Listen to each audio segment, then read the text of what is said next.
ചർച്ചാ വിഷയമായിക്കൊണ്ടിരിക്കുന്ന ഒരു ടോപ്പിക് ആണ് IPO. എന്തിനാണ് IPO എന്ന് നിങ്ങൾക്ക് അറിയാമോ? IPO ഇൻവെസ്റ്റ് ചെയ്തതുകൊണ്ട് എന്ത് നേട്ടമാണ് നമുക്ക് ലഭിക്കുന്നത് നിങ്ങൾക്ക് അറിയാമോ? വിഷമിക്കേണ്ട, എല്ലാത്തിനും ഉത്തരം ഞാൻ തന്നെ പറഞ്ഞു തരാം. ഞാൻ നിങ്ങളുടെ കരിഷ്മ. ഇന്ന് ഞാൻ എക്സ്പ്ലെയിൻ ചെയ്യാൻ പോകുന്നത് IPO ഇൻവെസ്റ്റ് ചെയ്താലുള്ള നേട്ടങ്ങൾ എന്തൊക്കെയാണ്. അതുപോലെ തന്നെ ലക്ഷ്മി ഡെന്റൽ ക്ലിനിക് എന്നൊരു കമ്പനി അവരുടെ പുതിയ IPO ഓഫർ ചെയ്തിട്ടുണ്ട്. ആ കമ്പനിയുടെ ഷെയർ നമ്മൾ മേടിക്കുകയാണെങ്കിൽ നമുക്ക് എന്തൊക്കെ നേട്ടമാണ് ലഭിക്കുന്നത്, അതുപോലെ തന്നെ ആ കമ്പനിയുടെ ഇതുവരെയുള്ള വളർച്ച, എത്ര രൂപയാണ് ബാൻഡ് റേറ്റ് നിശ്ചയിച്ചിരിക്കുന്നത് എന്നിവയെല്ലാം ഉൾപ്പെടുന്ന ഒരു ഡീറ്റെയിൽ വീഡിയോ ആണ് നമ്മൾ ഇന്ന് ചെയ്യാൻ പോകുന്നത്. ആദ്യം തന്നെ ഞാൻ നിങ്ങൾക്ക് എന്താണ് IPO എന്ന് പറഞ്ഞു തരാം. ഞാൻ ഒരു ബിസിനസ് ആരംഭിക്കുകയാണ്. കുറച്ച് നാൾ കഴിയുമ്പോൾ എനിക്ക് തോന്നുകയാണ് എന്റെ ബിസിനസ് കുറച്ചുകൂടെ വലിയ രീതിയിൽ നടത്തണം. പക്ഷെ അതിനാവശ്യമായ ഫണ്ട് എന്റെ കയ്യിലില്ല. ഈ പൈസയ്ക്ക് ഞാൻ എന്ത് ചെയ്യും? അതിനുവേണ്ടിയാണ് IPO, ഇനിഷ്യൽ പബ്ലിക് ഓഫറിംഗ്. എന്റെ ബിസിനസ് വളർത്തുന്നതിന് ആവശ്യമായ ഫണ്ടിനായി ഞാൻ ഇത് പബ്ലിക്കിനെ ഷെയർ ചെയ്യാൻ പോവുകയാണ്. അതിൽ നിങ്ങൾക്കും എനിക്കും എല്ലാവർക്കും ആ കമ്പനിയുടെ ഷെയർ മേടിക്കാൻ സാധിക്കും. പക്ഷേ IPO പ്രഖ്യാപിച്ചാൽ ഉടനെ ഓടിച്ചെന്ന് ഷെയർ മേടിക്കാൻ നിൽക്കരുത്. ആ കമ്പനിയുടെ ഡീറ്റെയിൽസ് പഠിച്ചതിന് ശേഷം മാത്രമേ അതിലേക്ക് ഇൻവെസ്റ്റ് ചെയ്യാൻ പാടുള്ളൂ. ഒരുപക്ഷെ ആ കമ്പനി തകരുകയാണെങ്കിൽ നമ്മളുടെ പൈസ മുഴുവനായി നഷ്ടപ്പെടാനുള്ള സാധ്യതകൾ വളരെയേറെയാണ്. അതുകൊണ്ട് കമ്പനിയുടെ മുൻകാല ചരിത്രം പഠിച്ച് ആ കമ്പനിയുടെ ഗ്രോത്ത് എത്രയാണ്, റവന്യൂ എത്രയാണ്, എത്ര നഷ്ടമാണ്, ആ കമ്പനിക്ക് എത്ര കടമാണുള്ളത്, ഇതെല്ലാം പഠിച്ചതിന് ശേഷം ഫ്യൂച്ചറിൽ നമുക്ക് ഗുണമുണ്ടാകുമെന്ന് ഉറപ്പുവരുത്തിയതിനു ശേഷം മാത്രമേ ഒരു കമ്പനിയിൽ നമ്മളുടെ പൈസ നിക്ഷേപിക്കാൻ പാടുള്ളൂ. ഇപ്പോൾ ഞാൻ പറയാൻ പോകുന്നത് ലക്ഷ്മി ഡെന്റൽ ക്ലിനിക് എന്ന കമ്പനി അവരുടെ IPO പ്രഖ്യാപിച്ചിരിക്കുകയാണ്. ആ കമ്പനിയുടെ ഒരു അനാലിസിസ്, അതുപോലെ തന്നെ ബാൻഡ് റേറ്റ് എത്രയാണ്, എന്നാണ് IPOയുടെ ഡേറ്റ്, അതെല്ലാം നമുക്കൊന്ന് നോക്കാം. ഈ കമ്പനി ആരംഭിച്ചത് 2008-ലാണ്. അവരുടെ ഹെഡ്ക്വാർട്ടേഴ്സ് പൂനെ, മഹാരാഷ്ട്രയിലാണ്. ഈ കമ്പനി സാധാരണയായി ചെയ്യുന്നത് ഡെന്റൽ ക്ലിനിക്കിന് ആവശ്യമായ എക്യുപ്മെന്റ്സ് ബിൽഡ് ചെയ്യുക എന്നതാണ്. അതായത് നമുക്കറിയാം, നമ്മൾ ഒരു ഡെന്റൽ ഹോസ്പിറ്റലിൽ പോവുകയാണെങ്കിൽ അവിടെ ചെയർ, അതുപോലെ തന്നെ നമ്മളുടെ ബ്രേസസ്, അതുപോലെ ഡെന്റൽ ക്ലിനിക്കിന് ആവശ്യമായ എല്ലാ എക്യുപ്മെന്റ്സും ഈ കമ്പനി ഉൽപ്പാദിപ്പിക്കുന്നുണ്ട്.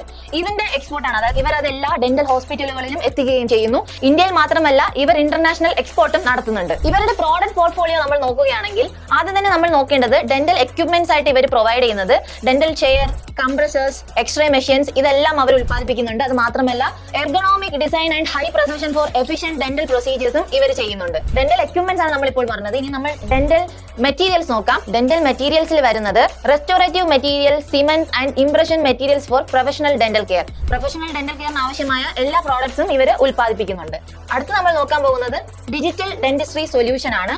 അതിൽ വരുന്നത് CAD or CAM, system for dental prosthetic and intra oral scanner for advanced diagnostics. അടുത്തതായി വരുന്നത് ഓർത്തോഡോണസ്റ്റിക് വിഭാഗത്തിലാണ്. അതിൽ വരുന്ന products aligner, braces and associated tools ആണ്. ഇത്രയുമാണ് അവരുടെ പ്രോഡക്റ്റ് പോർട്ട്ഫോളിയോയിൽ വരുന്നത്. അടുത്ത് നോക്കാൻ പോകുന്നത് മാനുഫാക്ചറിംഗ് ക്യാപ്പബിലിറ്റി ആണ്. അതായത് ആഗോളതലത്തിൽ അത്രയും ക്വാളിറ്റി ആയിട്ടുള്ള പ്രോഡക്റ്റ് ആണ് ഇവർ ഉൽപ്പാദിപ്പിക്കുന്നത്. ഇവരുടെ പ്രോഡക്റ്റ് ഡിസ്ട്രിബ്യൂട്ട് ചെയ്യുന്നത് ഇന്ത്യയിൽ മാത്രമല്ല, ഇന്റർനാഷണലും ഇവർ ഡിസ്ട്രിബ്യൂട്ട് ചെയ്യുന്നുണ്ട്. അവർക്കപ്പോൾ അത്രയും ഹൈ ക്വാളിറ്റി ഉള്ള പ്രോഡക്റ്റ് ആണ് അവർ ഉൽപ്പാദിപ്പിക്കുന്നത്. അവരുടെ അതായത് അവർക്ക് വളരെ ഹ്യൂജ് എമൗണ്ടിലുള്ള ഡെന്റൽ എക്യുപ്മെന്റ്സ് ഉൽപ്പാദിപ്പിക്കാനുള്ള ഒരു കപ്പാസിറ്റി അവരുടെ സ്ഥലത്ത് തന്നെ ഉണ്ട്. അതായത് പൂനെയിൽ അവരുടെ ഹെഡ്ക്വാർട്ടേഴ്സിൽ തന്നെ അവർക്ക് ഇത്രയും ഹ്യൂജ് ആയിട്ടുള്ള എമൗണ്ടിലുള്ള എക്യുപ്മെന്റ്സ് ഉണ്ടാക്കാനുള്ള ഫെസിലിറ്റി അവിടെയുണ്ട്. അതായത് ഒരു വർഷത്തില് അവർക്ക് 20,000-ലധികം ഡെന്റൽ ചെയറും അതുപോലെ തന്നെ 15,000-ലധികം ഓർത്തോഡോണറ്റിക് ടൂൾസ് ആൻഡ് എക്യുപ്മെന്റ്സ് ഉൽപ്പാദിപ്പിക്കാനുള്ള അത്രയും കപ്പാസിറ്റി അവർക്കുണ്ട്. അടുത്ത് നമ്മൾ ഈ കമ്പനിയുടെ മാർക്കറ്റ് പ്രസൻസ് നോക്കുകയാണ്. ഇന്ത്യയിൽ അകത്ത് തന്നെ അവർക്ക് 30,000-ലധികം ഡെന്റിസ്റ്റുമാരായിട്ടും അതുപോലെ തന്നെ 1,500-ലധികം ഹോസ്പിറ്റലുമായിട്ട് അവർക്ക് കണക്ഷൻ ഉണ്ട്. അത്രയും പേർക്കും ആവശ്യമായിട്ടുള്ള എക്യുപ്മെന്റ്സ് അവർ എത്തിക്കുന്നുമുണ്ട്. ഇനി നമ്മൾ ഇന്റർനാഷണലി നോക്കുകയാണെങ്കിൽ 20%-ലധികം ടൂൾസ് അവർ ഇവിടെ നിന്ന് എക്സ്പോർട്ട് ചെയ്യുന്നുണ്ട്. മെയിനായിട്ടും അവർ എക്സ്പോർട്ട് ചെയ്യുന്നത് യൂറോപ്പ്, നോർത്ത് അമേരിക്ക, അതുപോലെ തന്നെ മിഡിൽ ഈസ്റ്റ് ആണ്. അപ്പൊ അവർക്ക് ഇന്ത്യക്കകത്തും ഇന്ത്യക്ക് പുറത്തും എക്യുപ്മെന്റ്സ് എത്തിക്കാനുള്ള ഒരു കപ്പാസിറ്റി ഈ കമ്പനിക്ക് ഉണ്ട്. പിന്നെ നമ്മൾ ഈ കമ്പനിയുടെ ഒരു ഓവർവ്യൂ ആണ് നോക്കിയത്. നമുക്കിനി ഡേറ്റ്സ് ഒന്ന് അനലൈസ് ചെയ്യാം.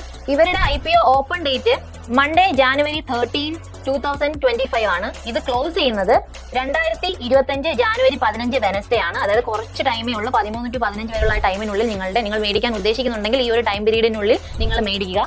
പിന്നെ ഇവരുടെ ബേസിസ് ഓഫ് അലോട്ട്മെന്റ് വരുന്നത് നിങ്ങൾക്ക് കിട്ടിയിട്ടുണ്ടോ ഇല്ലയോ എന്ന് നിങ്ങൾ അറിയുന്നത് 16. വളരെ പെട്ടെന്ന് തന്നെ നമുക്ക് അറിയാൻ സാധിക്കും. അതായത് 15-ാം തീയതി കഴിഞ്ഞതിന് ശേഷം 16-ാം തീയതി നിങ്ങൾക്ക് കിട്ടിയോ ഇല്ലയോ എന്ന് അറിയാൻ സാധിക്കും. പിന്നെ ഇനിഷ്യേഷൻ ഓഫ് റീഫണ്ട്. നമ്മളിപ്പോ ഫസ്റ്റ് തന്നെ പൈസ കൊടുക്കും ഈ ഷെയറിന് വേണ്ടത്. നമുക്ക് കിട്ടിയിട്ടുണ്ടെങ്കിൽ, നമ്മൾ ലോട്ട് വീണിട്ടുണ്ടെങ്കിൽ നമുക്ക് ആ ഷെയർ കിട്ടുകയും, ഒരുപക്ഷെ നമുക്ക് ലോട്ട് കിട്ടിയില്ലെങ്കിൽ 17-ാം തീയതിക്കുള്ളിൽ തന്നെ നമ്മുടെ പൈസ നമ്മുടെ അക്കൗണ്ടിലേക്ക് തിരിച്ചു വരികയും ചെയ്യും. അതുകൊണ്ട് സേഫ് ആണ്. നിങ്ങളുടെ പൈസ പോയെന്ന് നിങ്ങൾ ടെൻഷൻ അടിക്കേണ്ട കാര്യമൊന്നുമില്ല. ഒരു ദിവസത്തിനുള്ളിൽ തന്നെ നിങ്ങളുടെ പൈസ റീഫണ്ട് ആവും. ഒരുപക്ഷെ നിങ്ങൾക്ക് ലോട്ട് വീണിട്ടുണ്ടെങ്കിൽ നിങ്ങൾക്ക് അത് ഷെയർ മേടിക്കാൻ സാധിക്കും. പിന്നെ credit of shares to demand വരുന്നത് ഫ്രൈഡേ January 17, 2015 ആണ്. ലിസ്റ്റിംഗ് ഡേറ്റ് വരുന്നത് January 20, 2025 മൺഡേ ആണ് അതിന്റെ ലിസ്റ്റിംഗ് ഡേറ്റ് വരുന്നത്. പിന്നെ cut off time for UPA mandate confirmation വരുന്നത് January 15, 2025 5 മണിക്ക് മുമ്പാണ്. അപ്പോൾ ഈ ഒരു സമയം നിങ്ങൾ കറക്റ്റായിട്ട് നോക്കുക. നിങ്ങൾ മേടിക്കാൻ ഉദ്ദേശിക്കുന്നുണ്ടെങ്കിൽ 13-ാം തീയതി മറക്കരുത് നിങ്ങളുടെ ക്ലോക്കിൽ റിമൈൻഡർ ഇടുക, അന്ന് തന്നെ ഇൻവെസ്റ്റ് ചെയ്യുക. പിന്നെ നിങ്ങൾക്ക് കിട്ടിയിട്ടില്ലെങ്കിൽ നിങ്ങളുടെ പൈസ 17-ാം തീയതിക്കുള്ളിൽ തിരിച്ചു കിട്ടുകയും ചെയ്യും. നമുക്കിനി അവരുടെ ലോട്ട് സൈസ് നോക്കാം. അവരുടെ ഒരു ലോട്ടിന് വേണ്ടി 33 ഷെയറാണ് നമ്മൾ മേടിക്കേണ്ടത്. അതിന് വേണ്ട പൈസ എന്ന് പറയുന്നത് 14,124 രൂപയാണ്. നമ്മൾ 14 ലോട്ടാണ് എടുക്കണമെങ്കിൽ അവരുടെ 462 ഷെയർ മേടിക്കേണ്ടി വരും. അതിന് വേണ്ട എമൗണ്ട് എന്ന് പറയുന്നത് 1,97,736 രൂപയാണ്. നമ്മൾ അവരുടെ 15 ലോട്ടാണ് എടുക്കുന്നതെങ്കിൽ അതിന് വേണ്ടി നമ്മൾ മേടിക്കേണ്ട ഷെയർ 495 ഷെയർസ് ആണ്. അതിനുവേണ്ടി നമ്മൾ മുടക്കേണ്ടത് 2,11,860 രൂപയാണ്. ഇപ്പോൾ നിങ്ങൾ 70 ലോട്ടാണ് എടുക്കാൻ ഉദ്ദേശിക്കുന്നതെങ്കിൽ അതിനുവേണ്ടി നമ്മൾ മേടിക്കേണ്ട ഷെയർ 2,310 ആണ്. അതിനുവേണ്ട എമൗണ്ട് 9,86,680 രൂപയാണ്. പിന്നെ നിങ്ങൾ 71 ലോട്ടാണ് മേടിക്കാൻ ഉദ്ദേശിക്കുന്നതെങ്കിൽ അത് നമുക്ക് മേടിക്കേണ്ട ഷെയർ 2,343 ഷെയർ നിങ്ങൾ മേടിച്ചാലേ 71 ലോട്ട് എടുക്കാൻ പറ്റുകയുള്ളൂ. അതിനുവേണ്ട എമൗണ്ട് 10,02,804 രൂപയാണ്. അതായത് ഒത്തിരി പേര് ഒത്തിരി ഷെയർ മേടിച്ചിട്ടുണ്ടാവും. നമ്മൾ ഏകദേശം മേടിക്കുന്നത്, അതായത് സാധാരണക്കാർക്ക് വേണ്ടി കൂടിയാണ് ഞാൻ പറയുന്നത്. ഒത്തിരി കാശുള്ളവർക്ക് അധികം ലോട്ട് ഷെയർ മേടിക്കാൻ പറ്റും, ലോട്ട് സൈസ് കൂട്ടാനും പറ്റും. പക്ഷേ മിനിമം നമുക്ക് 14,124 വെച്ച് മിനിമം 33 ഷെയർ വരെ മേടിക്കാൻ പറ്റും. അതൊക്കെ ഒരു ഭാഗ്യമാണ് കിട്ടുന്നത്. അതുപോലെ തന്നെ നിങ്ങൾ ഇൻവെസ്റ്റ് ചെയ്യുമ്പോൾ ചാടിക്കേറി ഇൻവെസ്റ്റ് ചെയ്ത് IPO കുറിച്ച് ഡീറ്റെയിൽ ആയിട്ട് പഠിക്കുക. അതിന്റെ പോസിറ്റീവ് സൈഡ് നെഗറ്റീവ് സൈഡ് എല്ലാം അറിഞ്ഞതിന് ശേഷം മാത്രം ഇൻവെസ്റ്റ് ചെയ്യുക. ഈ കമ്പനീന്റെ ഡീറ്റെയിൽസ് ഇതാണ്. നമ്മൾ ഒരു IPO മേടിക്കുന്നതിന് മുമ്പേ നമ്മൾ ഫസ്റ്റ് അറിഞ്ഞിരിക്കേണ്ട അല്ലെങ്കിൽ അന്വേഷിക്കേണ്ട ഒരു കാര്യം ആ കമ്പനിയുടെ കഴിഞ്ഞ കാലങ്ങളിലുണ്ടായ കമ്പനിയുടെ വളർച്ച, അല്ലെങ്കിൽ ആ കമ്പനി കഴിഞ്ഞ കാലങ്ങളിൽ എങ്ങനെയാണ് അതിന്റെ ഗ്രോത്ത് ഉണ്ടായിരുന്നോ അതോ ഗ്രോത്ത് ഇല്ലാതെ താഴോട്ടാണോ പോയിക്കൊണ്ടിരുന്നത്, അതൊന്ന് അനലൈസ് ചെയ്തതിന് ശേഷം മാത്രമേ നമ്മൾ പൈസ ഇൻവെസ്റ്റ് ചെയ്യാൻ പാടുള്ളൂ. കുറെ കാലങ്ങളായി വളർച്ച ഉണ്ടാകുന്ന ഒരു കമ്പനിയിലാണ് ഇൻവെസ്റ്റ് ചെയ്യുന്നതെങ്കിൽ അത് വളരെ സേഫ് ആയിരിക്കും. അപ്പോൾ നമ്മൾ ഈ ലക്ഷ്മി ഡെന്റൽ ലിമിറ്റഡ് എന്ന കമ്പനിയുടെ കഴിഞ്ഞ കുറെ കാലങ്ങളിലെ വളർച്ച എത്രയാണെന്നൊന്ന് നോക്കാം. 2024 സെപ്റ്റംബർ 30 കാലഘട്ടത്തിൽ അതിന്റെ അസറ്റ് വരുന്നത് 158.22 ആണ്. 2022 മാർച്ച് 31 ഈ കമ്പനിയുടെ അസറ്റ് എന്ന് പറയുന്നത് 102.75 കോടിയാണ്. അത് മാർച്ച് 31 2023 ആയപ്പോഴേക്കും 96.54 ആയി. അത് തന്നെ മാർച്ച് 2024 നോക്കുകയാണെങ്കിൽ 134.52 ആയി. സെപ്റ്റംബർ 30, 2024 വരെയുള്ള ഒരു കണക്ക് നോക്കുകയാണെങ്കിൽ 158.22 ആയി. അതായത് വളർച്ചയാണ് കണ്ടുകൊണ്ടിരിക്കുന്നത്. ഇടയ്ക്ക് 2023 ഒരു ഡൗൺ ഉണ്ടായെങ്കിലും പിന്നെ അത് ബാലൻസ് ചെയ്ത് ഇപ്പോൾ ഉയർന്നുകൊണ്ടിരിക്കുന്നതായിട്ടാണ് നമ്മൾ കാണുന്നത്. ഇനി അവരുടെ റവന്യൂ, ഈ ഒരു കാലഘട്ടത്തിൽ അവരുടെ റവന്യൂ എത്രയാണെന്ന് നോക്കാം. 2022 മാർച്ച് 31 ആ കാലയളവിൽ അവരുടെ റവന്യൂ വരുന്നത് 138.07 ആണ്. അതുപോലെ തന്നെ 2023 മാർച്ച് 31 കാലഘട്ടത്തിൽ നമ്മൾ നോക്കുകയാണെങ്കിൽ അവരുടെ റവന്യൂ 163.84 കോടി രൂപയാണ്. അത് തന്നെ നമ്മൾ 2024 മാർച്ച് 31 ആ കാലയളവിൽ നോക്കുകയാണെങ്കിൽ 195.26 കോടിയായി മാറിയിട്ടുണ്ട്. ഇനി നമ്മൾ സെപ്റ്റംബർ 30, 2024 ആ ഒരു ടൈം പീരീഡ് നമ്മൾ നോക്കുകയാണെങ്കിൽ 117.9 കോടി രൂപയായിട്ട് അവരുടെ റവന്യൂ വളർന്നിട്ടുണ്ട്. ഇനി നമ്മൾ അവരുടെ നെറ്റ് വർത്ത് എത്രയാണെന്ന് നോക്കാം. നെറ്റ് വർത്ത് ഈ ഒരു ടൈം പീരീഡ് അവരുടെ നെറ്റ് വർത്ത് എത്രയാണെന്ന് നോക്കുകയാണെങ്കിൽ മാർച്ച് 31, 2022 അവരുടെ നെറ്റ് വർത്ത് എന്ന് പറയുന്നത് 22.94 കോടിയാണ്. അത് തന്നെ മാർച്ച് 31, 2023 കാലഘട്ടത്തിൽ നോക്കുകയാണെങ്കിൽ 19.48 കോടി രൂപയാണ് അവരുടെ നെറ്റ് വർത്ത് ആയിട്ട് വരുന്നത്. ഇത് തന്നെ നമ്മൾ മാർച്ച് 31, 2024 നോക്കുകയാണെങ്കിൽ 44.57 കോടി രൂപയാണ് അവരുടെ നെറ്റ് വർത്ത്. അപ്പോൾ ഈ ഒരു, അതായത് ഇനി നമ്മൾ നോക്കുന്നത് സെപ്റ്റംബർ 30 to 2024, ഇതൊരു ഷോർട്ട് ടൈം പീരീഡ് ആണ്. 2024 തന്നെ കണക്കാണ്. അതിൽ വരുന്നത് 67.09. അതായത് വളരെ ചുരുങ്ങിയ ടൈം പീരീഡിൽ തന്നെ നല്ലൊരു ഗ്രോത്ത് കാണാൻ സാധിക്കുന്നുണ്ട്. പക്ഷേ കഴിഞ്ഞ കാലഘട്ടങ്ങളിൽ, അതായത് 2022, 2023 കാലഘട്ടങ്ങളിൽ സ്ലോ ഗ്രോത്ത് ആയിരുന്നെങ്കിലും ഈ വർഷം ഈ ഒരു 2024 ഈ ഒരു ടൈം പീരീഡിൽ അവർ വളരെ ഷോർട്ട് ടേമിൽ വളരെ വലിയൊരു ഗ്രോത്ത് നമുക്ക് കാണാൻ സാധിക്കുന്നുണ്ട്. ഇനി അവരുടെ കടം എത്രയാണെന്ന് നോക്കാം. നമ്മളെപ്പോഴും അവരുടെ അതായത് ഗ്രോത്ത് മാത്രമല്ല അവരുടെ ബോറോവിങ്സും എത്രയാണെന്ന് അറിയേണ്ടതുണ്ട്. അപ്പം മാർച്ച് 31, 2022 അവരുടെ കടം വരുന്നത് 29.63 ആണ്. 31 മാർച്ച് 2023 എടുത്ത് നോക്കുകയാണെങ്കിൽ 31.44 ആണ് അവരുടെ കടം വരുന്നത്. അതുപോലെ തന്നെ 31 മാർച്ച് 2024 നോക്കുകയാണെങ്കിൽ അവരുടെ ബോറോവിങ്സ് വരുന്നത് 42.03 ആണ്. ഇനി നമ്മൾ ലാസ്റ്റ്, അതായത് സെപ്റ്റംബർ 30 to 2024 സെപ്റ്റംബർ 30 ആ ഒരു കണക്ക് നോക്കുകയാണെങ്കിൽ 40.91 ആണ്. അതായത് അവരുടെ ബോറോവിങ്സിലും ഈ ഒരു ടൈം പീരീഡിൽ അവർക്ക് കുറവാണ് വന്നിട്ടുള്ളത്. ഗ്രോത്തും ബോറോവിങ്സും കുറവ്, അതൊരു നല്ലൊരു സൈനാണ്. ആക്ച്വലി കടം കുറയുകയും ലാഭം കൂടുകയും ചെയ്യുന്നുണ്ട് ഈ ഒരു ടൈം പീരീഡിൽ. പക്ഷേ പഴയ കുറച്ച് ടൈം പീരീഡ് നോക്കുമ്പോൾ അവർ ഭയങ്കര ഡൗൺ ആയിരുന്നു. അത് നമ്മളൊന്ന് അനലൈസ് ചെയ്യേണ്ടതുണ്ട്. ഇനി നമ്മൾ ഈ കമ്പനിയുടെ സ്ട്രെങ്ത് എന്താണ്, വീക്ക്നെസ് എന്താണ്, ത്രെഡ്സ് എന്താണ്, അതുപോലെ തന്നെ ഇനി ഫ്യൂച്ചറിൽ ഈ കമ്പനിയിലുള്ള ഓപ്പർച്യൂണിറ്റീസ് എന്തൊക്കെയാണെന്ന് നമുക്കൊന്ന് അനലൈസ് ചെയ്യാം. ആദ്യം തന്നെ നമ്മൾ ഈ കമ്പനിയുടെ സ്ട്രെങ്ത് എന്താണെന്ന് നോക്കാം. അപ്പൊ ഇന്ത്യയിലെ ഭൂരിഭാഗം ഡെന്റൽ റിലേറ്റഡ് ആയിട്ടുള്ള എല്ലാ ഹോസ്പിറ്റലുകൾക്കും ഡോക്ടർമാർക്കും ഉള്ള എക്യുപ്മെന്റ്സ് എത്തിക്കുന്നത് ഇവരാണ്. അതൊരു സ്ട്രെങ്ത് ആയി തന്നെ നമുക്ക് കണക്കാക്കാൻ സാധിക്കും. കാരണം ഇവർക്ക് എന്തായാലും അവർക്ക് ആവശ്യമാണ് അവരുടെ പ്രോഡക്റ്റ്, അതായത് ഡെന്റൽ റിലേറ്റഡ് ആയിട്ടുള്ള ചെയേഴ്സും സിമന്റ്സും ബ്രേസസ് ഒക്കെ അവർക്ക് ആവശ്യമാണ്. അപ്പോൾ അവരുടെ നീഡ്സ് കൂടുന്നതനുസരിച്ച് ഇവർക്കും ബെനിഫിറ്റ് കൂടുതലാണ്. കാരണം ഡിമാൻഡ് സപ്ലൈ തിയറിയാണ്. ഡിമാൻഡ് കൂടുന്നതിനനുസരിച്ച് സപ്ലൈ കൂടും. അപ്പോൾ ഇവർക്ക് ഡിമാൻഡ് കൂടുമ്പോൾ നമ്മൾ ഒത്തിരി പ്രോഡക്റ്റ് ഉൽപ്പാദിപ്പിക്കുകയും അങ്ങനെ ഈ കമ്പനി വളരാനുള്ള ചാൻസസും വളരെ കൂടുതലാണ്. ഇതൊരു നമുക്കൊരു മേജർ സ്ട്രെങ്ത് ആയിട്ട് എടുത്തു പറയാൻ സാധിക്കും. പിന്നെ ഇവരുടെ ഒരു സ്ട്രെങ്ത് ആണ് ഇവര് increasing revenue from international market. International market, അതായത് ഞാൻ പറഞ്ഞു ഇന്ത്യയിൽ മാത്രമല്ല, ഇവർ ഇന്റർനാഷണലും മിഡിൽ ഈസ്റ്റിലും അമേരിക്കയിലൊക്കെ ഇവരുടെ പ്രോഡക്റ്റ് എത്തിക്കുന്നുണ്ട്. അപ്പോൾ അതൊരു സ്ട്രെങ്ത് ആണ്. കാരണം ഇന്ത്യയിൽ നിന്ന് മാത്രമല്ല നമുക്ക് വരുമാനം കിട്ടുന്നത്, ഇന്റർനാഷണലി നമ്മൾ ഈ ഇവരുടെ പ്രോഡക്റ്റ് എക്സ്പോർട്ട് ചെയ്യുമ്പോൾ അവിടെ നിന്ന് നമുക്ക് ഇൻകം ലഭിക്കുകയും ഈ കമ്പനി ഗ്രോ ചെയ്യാനുള്ള ചാൻസസ് വളരെ കൂടുതലാണ്. ഇതൊക്കെയാണ് ഇവരുടെ മേജർ സ്ട്രെങ്ത് ആയിട്ട് നമുക്ക് എടുത്ത് പറയാൻ സാധിക്കുന്നത്. ഇനി നമുക്ക് ഇവരുടെ സ്ട്രെങ്ത് മാത്രം നോക്കിയാൽ പോലും ഈ കമ്പനിയുടെ വീക്ക്നെസ് എന്താണെന്ന് നമുക്ക് എടുത്ത് നോക്കാം. പിന്നെ ഇവരുടെ വീക്ക്നെസ് ആയിട്ട് നമ്മൾ എടുത്ത് പറയേണ്ടത് ഇവർക്ക് കോമ്പറ്റീഷൻ വളരെ കൂടുതലാണ്. കാരണം ഈ ഒരു കമ്പനി മാത്രമല്ല ഡെന്റൽ റിലേറ്റഡ് എക്യുപ്മെന്റ്സ് പ്രൊവൈഡ് ചെയ്യുന്നത്, ഇവർക്ക് കോമ്പറ്റീഷൻ വളരെ കൂടുതലാണ്. അതുപോലെ തന്നെ ഇപ്പോൾ ഞാനൊരു ഹോസ്പിറ്റൽ തുടങ്ങുകയാണെങ്കിൽ ഞാനൊരു ചെയർ മേടിച്ചു, എന്റെ ഹോസ്പിറ്റലിലേക്ക് ആവശ്യമായ ഒരു ചെയർ മേടിച്ചു. അപ്പോൾ ആ ചെയർ എനിക്ക് വളരെ കാലം ഉപയോഗിക്കാൻ സാധിക്കും. അപ്പോൾ ഒരു ഹോസ്പിറ്റലിന് ഒരു തവണ മാത്രമേ നമുക്ക് സപ്ലൈ ചെയ്യാൻ പറ്റുള്ളൂ. പിന്നെ അത് നശിച്ചാൽ മാത്രമേ അവരൊരു പുതിയ ചെയർ മേടിക്കുകയുള്ളൂ. അപ്പോൾ അവർക്ക് അതായത് ഡിമാൻഡ് വളരെ കുറഞ്ഞു വരികയാണ്. മീൻസ് ഈ ഒരു ഹോസ്പിറ്റലിന് ഒരു ചെയർ മതി. അപ്പോൾ കുറച്ച് കാലം കഴിയുമ്പോൾ എല്ലാവരും മേടിച്ചതിന് ശേഷം ഈ ഒരു സാധനത്തിന് ഡിമാൻഡ് ഇല്ലാതെ പോകാനുള്ള ചാൻസസ് വളരെ കൂടുതലാണ്.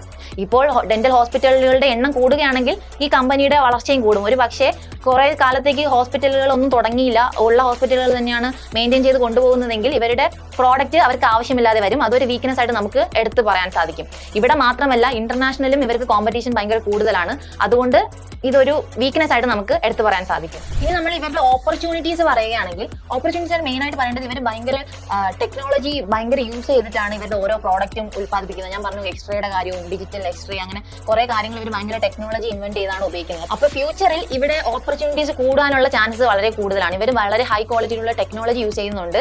ഫ്യൂച്ചറിൽ പുതിയ ടെക്നോളജീസ് ചേഞ്ചസ് വരുമ്പോൾ ആ ടെക്നോളജീസ് ആഡ് ചെയ്ത് പുതിയ എക്യുപ്മെന്റ്സ് ഉണ്ടാക്കി അങ്ങനെ മാർക്കറ്റിൽ ഇവരുടെ ഒരു പ്രോഡക്റ്റ് അധികം ഉൽപ്പാദിപ്പിക്കാനുള്ള ചാൻസസ് കൂടുതലാണ്. അങ്ങനെ ഈ കമ്പനിയിൽ ഓപ്പർച്യൂണിറ്റീസ് കൂടാനുള്ള ചാൻസസും ഉണ്ട്.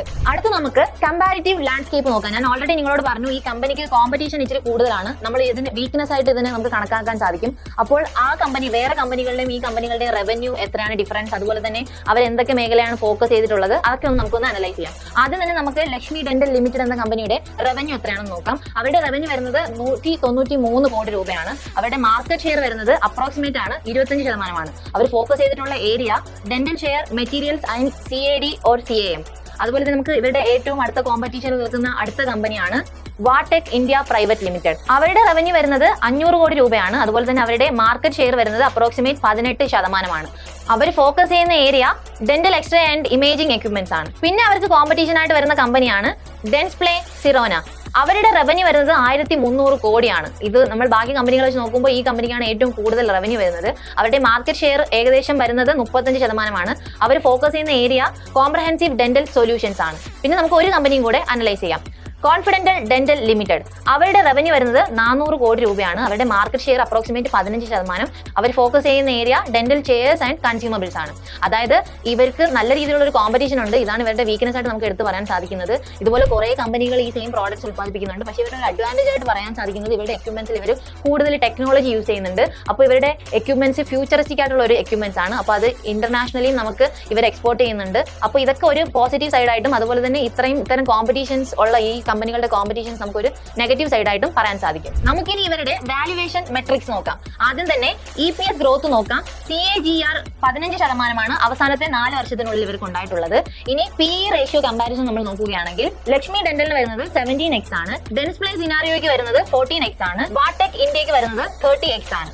നമ്മളൊരു കമ്പനിയിൽ ഇൻവെസ്റ്റ് ചെയ്യുന്നതിന് മുമ്പേ എന്തുകൊണ്ട് നമ്മൾ ആ കമ്പനിയിൽ ഇൻവെസ്റ്റ് ചെയ്യുന്നു എന്നത് അറിയേണ്ടത് വളരെ ഇമ്പോർട്ടന്റ് ആണ്. എന്തുകൊണ്ടാണ് നിങ്ങൾ ലക്ഷ്മി ഡെന്റൽ ലിമിറ്റഡ് എന്ന കമ്പനിയിൽ ഇൻവെസ്റ്റ് ചെയ്യുന്നത് എന്ന് ഞാൻ പറഞ്ഞു തരാം. ഇവരുടെ സ്ട്രോങ് മാർക്കറ്റ് പ്രസൻസ് ആണ് ഇവരുടെ ഏറ്റവും വലിയ അഡ്വാൻറ്റേജ്. ഞാൻ ആദ്യം തന്നെ പറഞ്ഞു ഇവർക്ക് ഏകദേശം 35,000-ലധികം ഡെന്റിസ്റ്റുകളുമായും അതുപോലെ തന്നെ 1,500-ലധികം ഡെന്റൽ ഹോസ്പിറ്റലുമായിട്ടും ഇവർക്ക് ടൈപ്പ് ഉണ്ട്.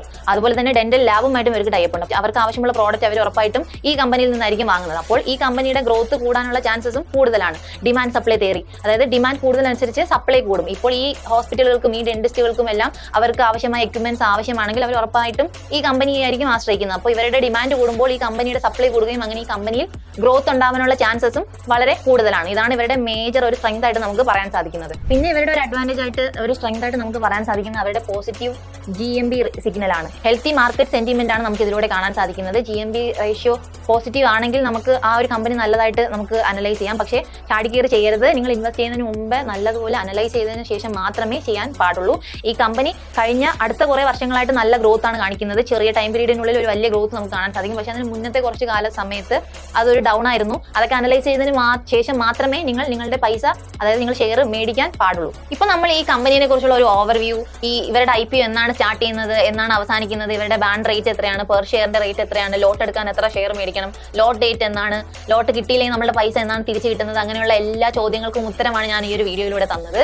ഇതുപോലെ ഇൻഫോർമേറ്റീവ് വീഡിയോകൾക്കായി ഇപ്പോൾ തന്നെ ഫ്രീഡം മലയാളം മണി ചാനൽ സബ്സ്ക്രൈബ് ചെയ്യൂ. പുതിയ IPOകൾ വരുന്നുണ്ട്, അതിനെക്കുറിച്ചെല്ലാം ഞാൻ നിങ്ങൾക്ക് എക്സ്പ്ലെയിൻ ചെയ്തു തരാം. നിങ്ങൾ കറക്റ്റായിട്ട് ചൂസ് ചെയ്ത് നിങ്ങളുടെ ഇൻവെസ്റ്റ്മെന്റ് ജേർണി ഇപ്പോൾ തന്നെ വളർത്തൂ.